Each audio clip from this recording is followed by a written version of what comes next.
अस्सलाम वालेकुम रहमतुल्लाहि व बरकातहू। दोस्तों, जैसा कि आप जानते हैं नाफिज़ इंग्लिश अकेडमी की तरफ से कोर्स कंटिन्यू है 16 रोज़ा वंडरफुल इंग्लिश लैंग्वेज कोर्स, जिसका आज पार्ट नंबर 7 है, लेसन नंबर 7 है। आप सुन रहे हैं पहला, दूसरा, तीसरा, चौथा, पाँचवा, छठा लेसन हम कंप्लीट कर चुके हैं। अगर आप हमारे चैनल पे नए हैं, आपने पहले इस बात नहीं सुने तो ज़रूर उनको सुनिएगा, बाद में इसको सुने ताकि आपको बात समझ में आ जाए, क्योंकि जो बातें पहले हो चुकी हैं या और हो चुकी हैं यहाँ पर भी होने वाली हैं, तो यहाँ पर हमने उनको रिपीट नहीं करना बल्कि हमने आगे चलना है। तो आइए शुरू करते हैं हम आज का लेसन। इसका नेम है future indefinite tense. What's name? Future indefinite tense. Okay, क्योंकि आपने पहले प्रेजेंट इंडेफिनिट टेंस पढ़ लिया है, पास्ट इंडेफिनिट टेंस में पढ़ लिया, आपने उसके रूल देख लिए, किस तरह का फार्मूला है, किस तरह हम उसको ट्रांसलेट करते हैं, क्या अंदाज़ है उसको, सब चीज़ आपने जब पढ़ ली है तो आप गोया कि आप एक लाइन पे चढ़ चुके, बस आगे हमने चलते जाना है। तो शुरू करते हैं डेफिनेशन को। क्या है इसकी डेफिनेशन, तारीफ क्या है? जिन जुमलों से ये बात मालूम होती है कि काम आइंदा ज़माने में होने वाला है, उसे हम फ्यूचर इंडेफिनिट टेंस कहते हैं। उम्मीद है आपको बात समझ आ रही है। काम आइंदा ज़माने में, फॉर एग्ज़ाम्पल मैं कहता हूँ कि मैं सबक अपलोड करूँगा, मैं पढ़ूँगा, मैं सुनूँगा, मैं खाऊँगा, मैं पीऊँगा, मैं सफ़र करूँगा जनाब, मैं क्रिकेट खेलूँगा, मैं कुरान मजीद की तिलावत करूँगा। जब मैं इस तरह की बातें करता हूँ तो ये मैं फ्यूचर इंडेफिनिट टेंस बोल रहा हूँ, क्योंकि मैं आइंदा ज़माने में अपने काम के एक मुतवक्किल होना बता रहा हूँ कि मैं ये करूँगा, ये करूँगा, वो करूँगा, जाऊँगा, आऊँगा। ओके, तो इस तरह साइंस भी आपके सामने डेफिनेशन तो ये हो गई ना, जिन जुमलों से बात मालूम काम आइंदा ज़माने में होने वाला है उसे फ्यूचर इंडेफिनिट टेंस कहते हैं।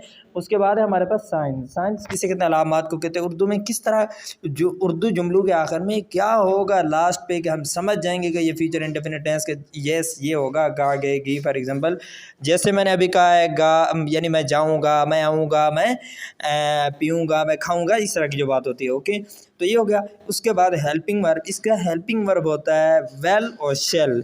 इसका हेल्पिंग वर्ब क्या होता है दोस्तों? इसका हेल्पिंग वर्ब होता है वेल और शेल। उसके बाद है लॉन्ग फॉर्म और शॉर्ट फॉर्म। उसके बाद क्या है? लॉन्ग फॉर्म और शॉर्ट फॉर्म। लॉन्ग फॉर्म हमारे पास है वेल नॉट और शेल नॉट। लॉन्ग फॉर्म हमारे पास है वेल नॉट और शेल नॉट, और शॉर्ट फॉर्म क्या है? वॉन्ट है। लिखा हुआ अंदाज जो है आपके सामने मौजूद है, वॉन्ट है, और इसी तरह शैंट पढ़ा जाता है इसको।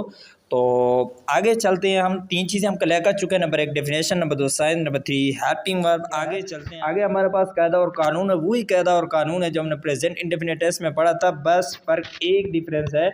यहाँ पर भी हमने हेल्पिंग वर्ब लिखा है और वहाँ पर भी हमने हेल्पिंग वर्ब लिखा था, लेकिन फ़र्क क्या है जब दोनों जगह पे हेल्पिंग वर्ब भी है? दोस्तों फ़र्क यह है, प्रेजेंट इंडेफिनिट टेंस में हेल्पिंग वर्ब की जगह पे हम डू और डज रख रहे थे, और यहाँ पर हम रखेंगे वेल रखेंगे या शेल रखेंगे। क्या रखेंगे भाई? वेल रखेंगे या शेल रखेंगे। ओके, तो ये हो गया हमारा हेल्पिंग वर्ब। अब अगली बात ये है, मैं आपको ये बताना चाहता हूँ कि वेल का यूज़ कहाँ होगा और शेल का यूज़ कहाँ होगा। एक्चुअली वेल को हम तमाम जो हमारे पास प्रोनाउंस हैं उनके साथ यूज़ कर सकते हैं। For example I will, we will, इस तरह ही will, she will, it will, Ali will, you will, they will, we will, ये तमाम के साथ हम यूज़ कर सकते हैं। लेकिन जो शेल है इसको मुमूमी तौर पर हम आई और वी के साथ यूज़ करते हैं, और शेल का यूज़ जो है आजकल बहुत कम हो चुका है, यूज़ ना होने के बराबर इसका यूज़ हुआ करता है, आजकल होता रहता है। और ये भी होता है कहीं पर हो सकता है आपको आई और वी के बगैर भी इसका यूज़ मिल जाए।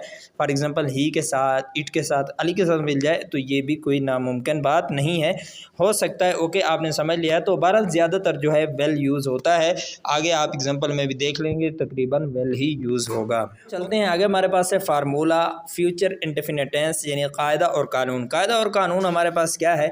आपने देख लिया है प्रेजेंट इंडेफिनिट टेंस में बिल्कुल वही है। प्रेजेंट इंडेफिनिट टेंस में जो हमने पढ़ा था ये भी बिल्कुल वही है, लेकिन थोड़ा सा फ़र्क है। फ़र्क क्या है? फार्मूला वही है, लेकिन जब हम फार्मूले को यूज़ करेंगे तो हेल्पिंग वर्ब की जगह पे यहाँ पर वेल और शेल आएगा, वेल आएगा या शेल आएगा। जैसा कि प्रेजेंट इंडेफिनिट टेंस में डू आ रहा था या डज आ रहा था। अगर आपने प्रेजेंट इंडेफिनिट टेंस पर एक्सरसाइज कर ली है और आपने गिरदान को बार बार रिपीट किया है और आपने याद किया है, सब कुछ सही किया है, तो देन कंग्रेचुलेशन। फिर तो आपको सेलिब्रेट करना चाहिए, क्योंकि आपको एंजॉय करना चाहिए, क्योंकि आपने काम तो कर लिया है। अब बस एक डायरेक्शन है, हमने आगे से आगे सफ़र करना है। तो ओके, सब्जेक्ट है, हेल्पिंग वर्ब है, फर्स्ट फॉर्म वर्ब है, ऑब्जेक्ट है और ईओपी है, उसके बाद फुल स्टॉप है। इस तरह आगे चले, subject, helping verb, not, first form verb, object, EOP. आगे हम ये फार्मूला क्यों पढ़ रहे हैं? ये सारी बातें पहले हो चुकी हैं। फार्मूला भी इसलिए होता है कि अगर उर्दू में हमारे पास एक सेंटेंस है, उसको हमें इंग्लिश में करने का तरीका आ जाए, ये सारा तरीका आगे आने वाला है, बस जुड़े रहिए। आगे क्या है? Helping verb, subject, first form verb, object, UP और आगे है क्वेश्चन मार्क। ये जब हमारा सवालिया जुमला होता है तो उसके आखिर में लगाते हैं यहाँ पे अफर्मेटिव लिखा है तो इसका मतलब मुस्बत जुमला होता है, नेगेटिव नकारिया जुमला, इंट्रोगेटिव मीन होता है सवालिया जुमला। इंट्रोगेटिव मीन क्या होता है भाई? सवालिया जुमला। आगे चले हमारे पास है इंट्रोनेगेटिव। इंट्रोनेगेटिव मीन होता है सवालिया इनकारिया जुमला। इंट्रोनेगेटिव क्या मीन होता है? सवालिया इनकारिया जुमला। अब इसका क्या है फार्मूला? हेल्पिंग वर्ब है, उसके बाद सब्जेक्ट है, उसके बाद नॉट है, फर्स्ट फॉर्म वर्ब है, ऑब्जेक्ट है और ईओपी है और उसके बाद है क्वेश्चन मार्क। और आगे चले interronegative, helping verb, not, subject, first form verb, object, EOP. दोस्तों ये जो सारी चीज़ें सब्जेक्ट है, डेफिनेशन हमने पढ़ लिया है। फाइल को कहते हैं काम करने वाले को, हेल्पिंग वर्ब मुतय्यन होते हैं और उसके बाद ऑब्जेक्ट है, ऑब्जेक्ट जिस पर काम होता है, ईओपी जो प्रेडिकेट की वजाहत करता है। प्रेडिकेट जो फाइल के बाद दो तीन चीज़ें होती हैं उनको हम प्रेडिकेट कहते हैं।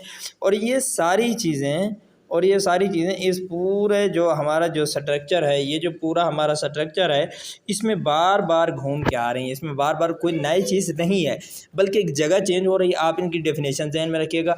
आगे देखने होता क्या है और इसको पढ़ने का फ़ायदा क्या होता है आगे देखते हैं। ओके, तो आगे चलते आगे हमारे पास यहाँ पर एग्जांपल लिखी है, बिल्कुल simple example. I will go to Al Hafiz English academy. मैं अल हाफिज़ इंग्लिश अकेडमी जाऊँगा। I won't go to Karachi. मैं कराची नहीं जाऊँगा। Will I go to Karachi. क्या मैं कराची जाऊँगा। अब हमने इनको कैसे लिखा है, इनके लिखने का तरीका क्या है, आइए देखते हैं। बस आज सारे प्रॉब्लम हल करते हैं। यहाँ पर हमारे पास है example future indefinite tense affirmative. यहाँ पर ये उन्वान दिया गया है। अफर्मेटिव का फार्मूला देख के हम एक एग्जाम्पल को ट्रांसलेट करेंगे इंग्लिश में। और सबसे पहले आप ये देख लें, फॉर एग्जाम्पल हमारे पास है ये एग्जाम्पल, हमारे पास दोस्तों ये एग्जाम्पल है कि मैं स्कूल जाऊंगा, मैं स्कूल जाऊंगा। ये एग्जाम्पल है, हमने इसको करना है इंग्लिश में। हमने इसको, ये इंग्लिश में हो चुकी है यहाँ पर, I will go to school, मैं इंग्लिश जाऊंगा। तो ये है बात। अब सवाल ये है कि हमने इसको I will go to school में चेंज कैसे किया है, हमारे पास क्या तरीक़ाकार है। तो हमारे पास तरीक़ाकार ये है कि आपने यहाँ पर ये देख लिया है, आपने जब यहाँ पर ये फार्मूला देख लिया है तो फार्मूला क्या है, इसमें सब्जेक्ट है, उसके बाद हेल्पिंग वर्ब है, उसके बाद फर्स्ट फॉर्म वर्ब है, उसके बाद ऑब्जेक्ट है और उसके बाद ईओपी है और उसके बाद क्या है, ईओपी है। ये फार्मूला है। अब इसको यूज़ करने का तरीका क्या है, तो दोस्तों अभी हम देखने जा रहे हैं example future indefinite tense affirmative की क्या मतलब है। हम इसमें देखेंगे फॉर एग्जांपल जैसे ये हमारे पास एग्जांपल है, मैं स्कूल जाऊंगा, इसको हमने इंग्लिश में करना है और इसकी इंग्लिश है I will go to school. अब सवाल यह है कि हमने इसको इंग्लिश में I will go to school हमने ये लिखा कैसे है, तो बस ये सवाल है और ये सवाल हमारा पहले हल हो चुका है लेकिन अब हम इसको दोबारा देखने जा रहे हैं। फॉर एग्ज़ाम्पल ये थी हमारे पास एग्ज़ाम्पल कि I will go to school, मैं स्कूल जाऊंगा, ये हमारी एग्जांपल है और फिर ये लिखा गया। अब इसको कैसे लिखा हमने वो बताने जा रहा हूँ। सबसे पहले ये आपने फार्मूले को देखना है, subject, helping verb, first form verb, object, EOP, जो कि हमने पहले देख लिया, फुल स्टॉप है उसके बाद। तो जब भी हमारे पास उर्दू सेंटेंस होगा, क्या होगा, उर्दू सेंटेंस होगा, तो उसके लिए हमने ये 3 काम करने होंगे। ये जो आपके सामने लिखे गए हैं, ये कौन से काम है, किस तरह करने हैं, अभी बताने लगा हूँ। सबसे पहले ये आपके सामने लिखा हुआ चेक द टेंस, इसको किस तरह चेक करना है, तो इसको दोस्तों 2 एंगल से चेक करना है। पहला एंगल ये है, आपने ये देखना कि ये टेंस है ही या नहीं है। यानी टेंस कैसा होता है, जिसमें एक्शन वर्ब होता है, मूविंग होती है, ये भी पढ़ चुके हैं हम। और इसका अपोजिट क्या होता है, मैं खूबसूरत हूँ, वो अच्छा है, वो समझदार है, वो सच्चा है, वो झूठा नहीं है। तो ये सारी चीज़ें जो हैं इसमें जो हैसियत बताई जा रही है, हालत बताई, जो सिफत होती है, तो ये टेंस नहीं होती, इसमें मूविंग नहीं होती। मूविंग किस में होती है, मैं स्कूल जाऊँगा, मैं पढ़ रहा हूँ, मैं स्कूल जा रहा हूँ, तो ये हमारे टेंस है। पहली बात ये होगी क्लियर। और दूसरा ये देखने के 12 टेंस में से टेंस कौन सा है, ये 2 चीज़ें हमने क्लियर करनी है पहले। और फिर यहाँ पर हमने आ जाना सेंटेंस में। सेंटेंस का क्या मतलब, हमने देखना है जो हमारे पास 4 किस्में हैं। नंबर 1 अफर्मेटिव, नेगेटिव, इंट्रोगेटिव और इंट्रोनेगेटिव। इन 4 किस्मों में से हमने देखना है कि ये किस्म कौन सी है। ओके, जब ये चीज़ें क्लियर हो जाएंगी फिर हम आ जाएंगे फार्मूले की तरफ। यानी फार्मूले की तरफ आ जाएंगे, क्या मतलब, ये जो हमारे पास फार्मूला है, जो फार्मूला हमने पढ़ रखा होगा, उस फार्मूले की तरफ आएंगे, देखेंगे उसमें आगे क्या करना है, किस तरह देखेंगे, वो आपको बाद में बताता हूँ। अब फॉर एग्जांपल ये थी हमारे पास एग्जांपल कि मैं स्कूल जाऊँगा, ये एग्जांपल थी। तो जाऊँगा लास्ट पे है, जाऊँगा, तो ये बता रहा है कि ये फ्यूचर इंडेफिनिट टेंस है। ओके, फ्यूचर इंडेफिनिट टेंस देखने से पहले हमने ये देखना है ये टेंस है या नहीं है। मैं स्कूल जाऊँगा, अब ये टेंस है क्योंकि इसमें मूविंग एक्शन वर्ब इस्तेमाल हो रहा है। और दूसरे नंबर पर हमने ये देखना है ये टेंस है कौन सा, है। जब लास्ट में आ गया गा, लास्ट में क्या आ गया भाई, गा आ गया, तो हमें पता चल गया ये फ्यूचर इंडेफिनिट टेंस है। जब ये दो चीज़ें क्लियर हो गई, टेंस हो गया। अब उसके बाद हमने देखना है चेक द सेंटेंस, अफर्मेटिव है, नेगेटिव है, इंट्रोगेटिव है। अब इसमें ना कोई सवाल है, ना इनकार है, ना कोई ताज्जुब है, तो ये जाहिर सी बात है अफर्मेटिव है, ये भी होगा। अब दो चीज़ें क्लियर हो गई, यानी फ्यूचर इंडेफिनिट टेंस का अफर्मेटिव सेंटेंस है, फ्यूचर इंडेफिनिट टेंस का अफर्मेटिव सेंटेंस है। तो इसके लिए हमने जो फार्मूला पढ़ा है, गो टू फार्मूला, इसका मतलब ये है, इसके लिए हमने जो फार्मूला पढ़ा हम उसकी तरफ चले जाएंगे। अब हमने इसके लिए ये फार्मूला पढ़ा है, subject plus helping verb, first form verb, object और ईओपी। तो अब हम इसमें आ गए, तो इसमें आके हमने क्या करना है भाई, इसमें जो पहली चीज़ है ना हमने उसको उठा लेना है। इसमें जो पहली चीज़ है हमने इसको क्या करना है भाई, उठा लेना। अब इसमें पहली चीज़ हमारे पास क्या है, सब्जेक्ट है। अब हमने इस सब्जेक्ट को उठा के हमने आ जाना है उर्दू वाले सेंटेंस में, हमने आ जाना है उर्दू वाले सेंटेंस में, डायरेक्ट इंग्लिश में नहीं जाना, उर्दू में आ जाना। उर्दू में ढूंढेंगे हमारा सब्जेक्ट है क्या, तो उर्दू में हमारा सब्जेक्ट है मैं, उर्दू में हमारा सब्जेक्ट क्या है, मैं है। तो इस मैं को हम उठा लेंगे। अब ये याद रखें, जब उर्दू वाला सेंटेंस हो हमारे पास, तो उसके अव्वल आखिर को नहीं देखना, शुरू में लफ्ज़ क्या है, ये क्या, हमने फार्मूले को देखना है। फार्मूले में सब्जेक्ट है तो हमने वहाँ से सीधा आ जाना है उर्दू वाले में, और वहाँ पे हमने सब्जेक्ट ढूंढना है। तो अभी हम सब्जेक्ट ढूंढ रहे हैं, तो यहाँ पर हमारा जो सब्जेक्ट है वो मैं है, क्योंकि काम करने वाला स्कूल जाने वाला इसमें मैं है। तो सबसे पहले हम मैं की इंग्लिश ढूंढ के रखेंगे, और इंग्लिश है इसकी आई, तो यहाँ पर हमने आई रख दी है। इसी तरह फिर जब आई रखने के बाद फिर हम वापस आ जाएंगे फार्मूले में, फिर हम वापस आएंगे फार्मूले में। यहाँ पे हमने देखा तो यहाँ पे हमारे पास मौजूद है क्या भाई, एच वी यानी हेल्पिंग वर्ब। तो फिर हम इसी हेल्पिंग वर्ब को उठा के, फिर हम इसी हेल्पिंग वर्ब को उठा के हम कहाँ चले जाएंगे, फिर हम चले जाएंगे उर्दू सेंटेंस की तरफ, जैसा कि मैंने आपको पहले बताया है। अब यहाँ उर्दू सेंटेंस में आके हम देखेंगे हेल्पिंग वर्ब। भाई हेल्पिंग वर्ब तो उर्दू में होता ही कोई नहीं, अरे हेल्पिंग वर्ब जो उर्दू में होता है ना, वो होता है हमारे टेंस के साथ। ये टेंस कौन सा है, अब ये गा गई बता रहा है कि ये हमारा फ्यूचर इंडेफिनिट टेंस है। या पहले जब हमने मुतय्यन कर लिया, हमें पता है, तो हम यहाँ पे या तो रख देंगे वेल और या रख देंगे शेल, आप दोनों रख सकते हो, लेकिन जो ज़्यादा इस्तेमाल होने वाला है वो क्या है, आपका वेल है, तो आप रख देंगे वेल, ये आगे यहाँ पर वेल। उसके बाद आप फिर उस फार्मूले की तरफ जाएंगे, तो फार्मूले में क्या लिखा हुआ है, first form of the verb. One से मुराद फर्स्ट है और वी से मुराद वर्ब है, तो first form of the verb जब ये हो गया, तो फिर हम इसी को उठा के यहाँ पर आ जाएंगे। अब वर्ब देखेंगे काम है कौन सा, तो काम है जाने वाला। काम क्या है भाई, जाने वाला। इसी को उठा के हम इसकी इंग्लिश के बारे में सोचेंगे कि इसकी इंग्लिश क्या है। तो इसकी इंग्लिश दोस्तों हमारे पास क्या है, गो है, तो उस गो की फर्स्ट फॉर्म गो ही है, तो हम यहाँ पे रख देंगे। ओके, हो सकता है आपके जहन में ये है कि first form, second form, third form, इसको कैसे पता चलेगा। दोस्तों अगर आप अल हाफिज़ इंग्लिश अकेडमी में आ जाते हैं, यूट्यूब चैनल को ओपन करने के बाद आप प्लेलिस्ट को ओपन करते हैं, तो आपको बहुत सारी प्लेलिस्ट मिल जाती हैं। उनमें आप नाउन्स देख सकते हैं, वर्ब देख सकते हैं, कन्वर्सेशन देख सकते हैं, और इसी तरह आप स्पेशलाइज विकेबलरी भी देख सकते हैं, और बेसिक इंग्लिश भी, और स्पेशली आप 16 रोज़ा वंडरफुल इंग्लिश लैंग्वेज कोर्स भी तरतीब से सुन सकते हैं। तो ये एक ज़बरदस्त मेथड है, और बिल्कुल रिटन के साथ आप प्रोनाउंसिएशन देख सकते हैं वर्ब्स का, और साथ साथ सेकंड फॉर्म देख सकते हैं, थर्ड फॉर्म देख सकते हैं, फर्स्ट फॉर्म देख सकते हैं। ओके, तो ये है आगे आपके पास गो। उसके बाद आगे आप चलें, आगे हमारे पास क्या है, ऑब्जेक्ट है। फार्मूला वर्ब रखने के बाद हमने फिर फार्मूले की तरफ आना, ऑब्जेक्ट है, तो फिर हम इसी ऑब्जेक्ट को उठा के फिर हम उर्दू में आ जाएंगे। उर्दू में हमारे पास ऑब्जेक्ट कहाँ है भाई, ऑब्जेक्ट कहाँ जाया जा रहा है, अमल जाने का कहाँ हो रहा है, तो वो स्कूल की तरफ हो रहा है। ये रहा हमारा स्कूल। जब हम स्कूल में पहुँच, यानी हम जा कहाँ रहे हैं, जाने का अमल कहाँ पे वाक़ई, तो स्कूल में हो रहा है, तो लिहाजा स्कूल हमारा ऑब्जेक्ट है। तो इसी ऑब्जेक्ट को उठा के हम यहाँ पर रख देंगे, I will go to school. ये बात क्लियर हो गई। अगली बात, हर जुमले में EOP का होना ज़रूरी नहीं है, जहाँ पे होगा तो यहाँ पे इंग्लिश वाले में रख देंगे, जहाँ उर्दू में नहीं होगा तो इंग्लिश में भी हम नहीं रखेंगे। बात हो गई क्लियर। आगे चलते हैं। आगे है हमारे पास नेगेटिव का फार्मूला, यानी इनकारिया जुमला। उसमें भी वही बात है, सिर्फ और सिर्फ यहाँ पे नॉट का इजाफा हुआ है, हेल्पिंग वर्ब पर नॉट रख देंगे, बाकी सारा सब कुछ first form verb, object, EOP सब कुछ वही है। दोस्तों जिस तरह मैंने आपको पहला सेंटेंस समझाया है उसी तरह आगे हैं। अगर आपको अगले सेंटेंस मैं आपको सिर्फ दिखा देता हूँ, आगे पढ़ना समझना आपने है। अगर आपको समझ नहीं आ रही ज़रूर कमेंट बॉक्स में बताइए, मैं दोबारा वीडियो बना के इन्हीं पर आपको दोबारा डाल देता हूं ताकि आप बात को समझ सकें। ओके, मैं आपका टाइम इसलिए नहीं लेना चाहता क्योंकि ये बात क्लियर हो गई। आगे तरीकाकार वही है, यानी यहाँ पर सब्जेक्ट है ना, पहले हमने टेंस को देखना है, पहले हमने क्या देखना है, टेंस को। अब इससे पता चल गया कि ये हमारा टेंस है, यानी मूविंग हो रही है, जाने से पता चल गया ये मूविंग हो रही है, ये टेंस है। उसके बाद हमने ये देखना है कि ये टेंस है कौन सा, मैं स्कूल नहीं जाऊँगा, अब इसमें नहीं है, लिहाजा नेगेटिव इनकारिया है। ये दो चीज़ें क्लियर हो गई तो सेंटेंस चेक द सेंटेंस भी हो गया, टेंस भी हो गया। अब टेंस भी है और फिर सेंटेंस है, ओके। यानी ये फ्यूचर इंडेफिनिट टेंस का नेगेटिव है। तो फ्यूचर इंडेफिनिट टेंस का गो टू फार्मूला, इसका मतलब ये है फ्यूचर इंडेफिनिट टेंस नेगेटिव का जो फार्मूला हमने पढ़ा है उसमें चले जाएंगे और वो फार्मूला आपके पास मौजूद है, आपने तो याद कर लिया होगा। तो सब्जेक्ट है प्लस हेल्पिंग वर्ब है, नॉट है फर्स्ट वर्ब ऑब्जेक्ट और ईओपी प्लस फुल स्टॉप है। तो अब तरतीब से एक एक चीज़ को उठा के हम उर्दू वाले सेंटेंस में आते रहेंगे और फिर यहाँ पे इंग्लिश वाले में ऐड करते रहेंगे। कैसे आएंगे, एक दफ़ा आप देख लीजिएगा, यहाँ से आ जाएंगे। मैं स्कूल नहीं जाऊँगा, तो इंग्लिश में क्या है, हमारा सब्जेक्ट क्या है उर्दू में, तो मैं है और मैं की इंग्लिश जो है आई है। तो शुरू में हमने रख दिया यहाँ पर आई को। उसके बाद भी आगे आप देख सकते हैं, उसके बाद यहाँ पे लिखा हुआ है हेल्पिंग वर्ब, ओके। तो हेल्पिंग वर्ब क्या है भाई, हमारा या तो वेल आएगा या शेल आएगा, आई के साथ वेल इस्तेमाल होता है। और कैसे पता चलेगा, क्योंकि हमने प्रेजेंट इंडेफिनिट टेंस भी पढ़ा है और इसी तरह पास्ट भी पढ़ा है, उनके अंदर और थे, इसके अंदर और है भाई। हर टेंस के अलग-अलग हेल्पिंग वर्ब है, तो इसका वेल और शेल है, तो हमने यहाँ पर वेल रख दिया है। और उसके बाद आगे आपके सामने लिखा है नॉट, ओके। नॉट का यानी नॉट लिखा हुआ है, तो हमने नॉट ही रखना है, नॉट ही रखना है।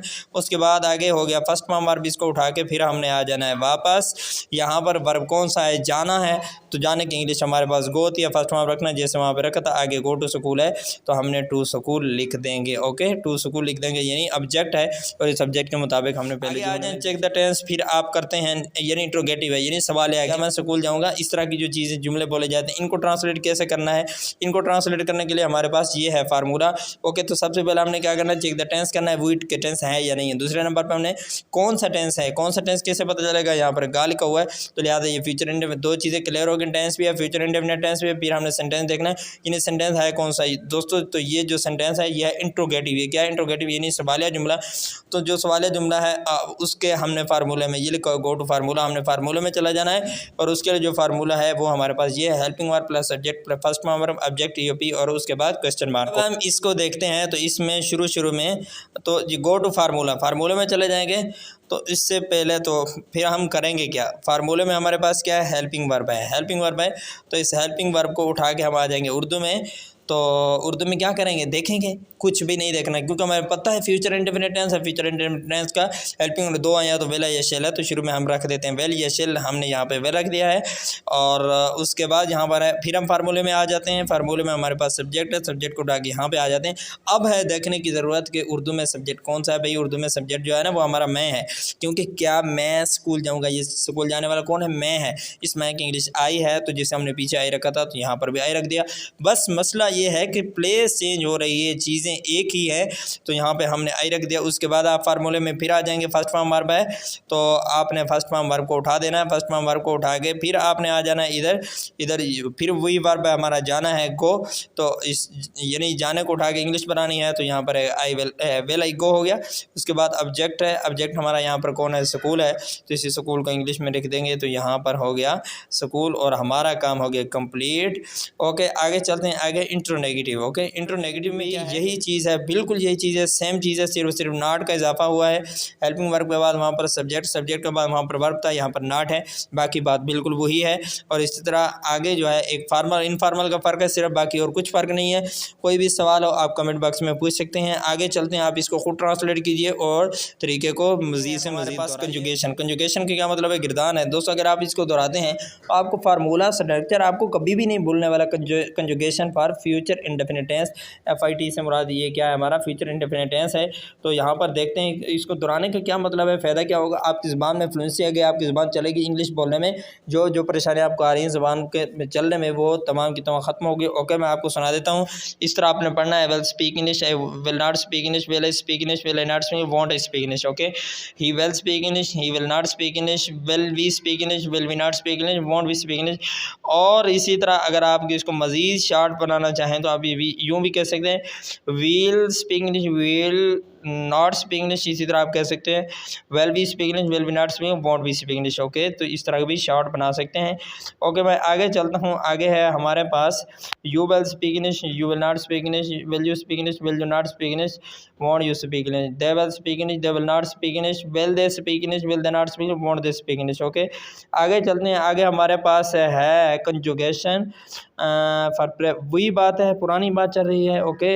ही will speak English, he will not speak English, will speak English, will she not speak, will he not speak English, won't he speak English। Okay आगे चलते हैं। she will speak English, she will not speak English, will she speak English, will she not, and won't she speak English। आगे चलते हैं। आगे हमारे पास है it will speak English, it will not speak English, will it speak English, will it not speak English, won't it speak English।